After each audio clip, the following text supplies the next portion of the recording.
Remember, there are many targets left. Tonight's was the most difficult of them all, by far, and perhaps the most lethal. But if peace does not come quickly, we will go after those other targets with precision, speed, and skill. Most of them can be taken out in a matter of minutes. President Trump with a warning to Iran last night. Reaction to the U.S.'s targeted strikes of the Middle Eastern nation coming in fast and furious. The United Nations Secretary General says he is gravely alarmed by what America did. CB Cotton live at the United Nations with more. I guess, CB, we should not be surprised at that reaction. John, perhaps not. UN Secretary General Antonio Guterres also called those airstrikes a, quote, dangerous escalation. So his strong words ahead of the UN Security Council meeting slated to begin in about an hour and a half to discuss the ongoing situation in Iran. Despite pushback from some, there are other global leaders who are supporting U.S. military action while also encouraging strength and diplomacy. UK Prime Minister Keir Starmer is among those voices. We've long had concerns about the Iranian nuclear program and been very clear that Iran cannot have a nuclear weapon. The US has now taken action to alleviate that threat. It is important that we now de-escalate the situation.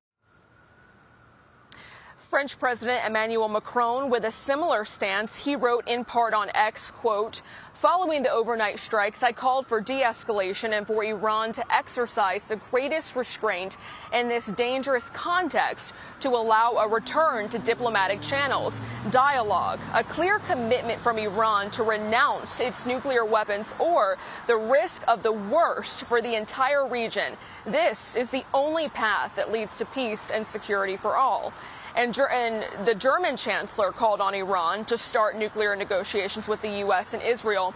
And he wrote in part on X, quote, I spoke with the Turkish president on the phone regarding the conflict between Israel and Iran. We agree Iran must not have nuclear weapons and there must be no escalation of the conflict. We will closely coordinate our diplomatic efforts. So as you can see, John, several Western and regional powers have recognized the security concerns prompting those strikes. And of course, to no surprise, our foreign adversaries, China and Russia, have condemned the U.S. military action. We'll be monitoring here at the United Nations to see what comes out of that Security Council meeting. Back to you. Well, the great thing about the UN is the best surprise is no surprise. CB Cotton for us. CB, thank you. Right. Sandra. All right, so for more on that, let's bring in former U.S. Deputy Special Envoy to combat anti-Semitism, Ellie Cohanim. Thank you so much, Ellie, for being here. Thanks for having me. A lot to ask you, but I want to follow up first on the UN chief, a warning that this is a dangerous escalation. He said so in a tweet. This is a dangerous escalation in a region already on the edge and a direct threat, he says, to international peace and security. There's a growing risk that this conflict could rapidly get out of control with catastrophic consequences for civilians, the region, and the world. To that, you say what? Sandra, the United Nations has completely lost its way. It has become the most misguided of the international organizations. Let's be clear. When the world's leading state sponsor of terrorism, anti-Semitism, was just days away from nuclear weaponization, what President Donald J. Trump did last night was that he made the entire world safer. And if the United Nations had its head screwed on correctly, including Antonio Guterres, what he should be doing right now is thanking President Trump. He should be calling the Iranians to come to the negotiation table and come to peace as President Trump has demanded of them. So I'm not surprised by the UN's hypocrisy, their complete loss of any moral compass. It has become a pattern at the United Nations. And the only hope for the UN is the fact that the U.S. has the veto at the Security Council. I think what we're going to see from President Trump is less and less funding for the UN because they have completely lost any moral clarity. Yeah.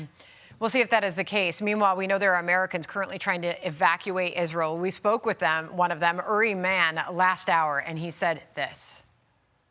It's pretty exciting that we're getting out of harm's way, but we're also all thinking about the people that are still in Israel under fire by these rockets and missiles.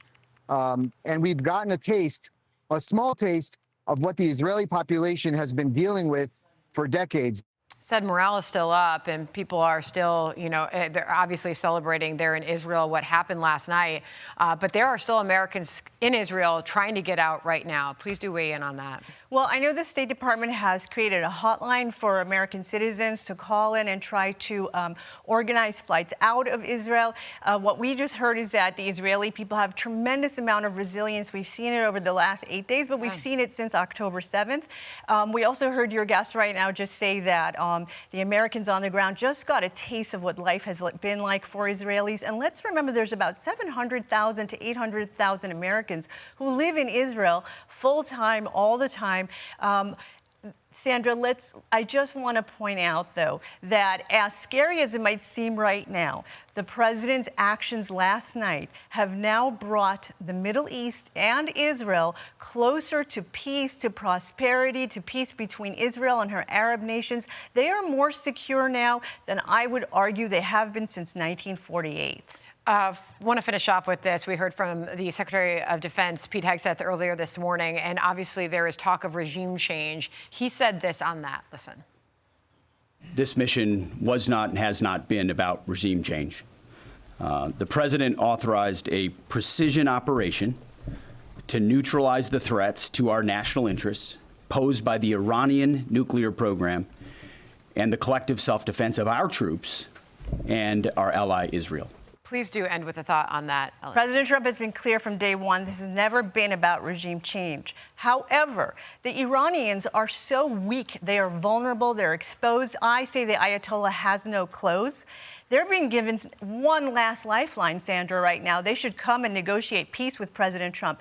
If they do not, I predict that we might witness regime collapse because all of their military installations have been hit. They've lost their nuclear program. They have lost power within the country.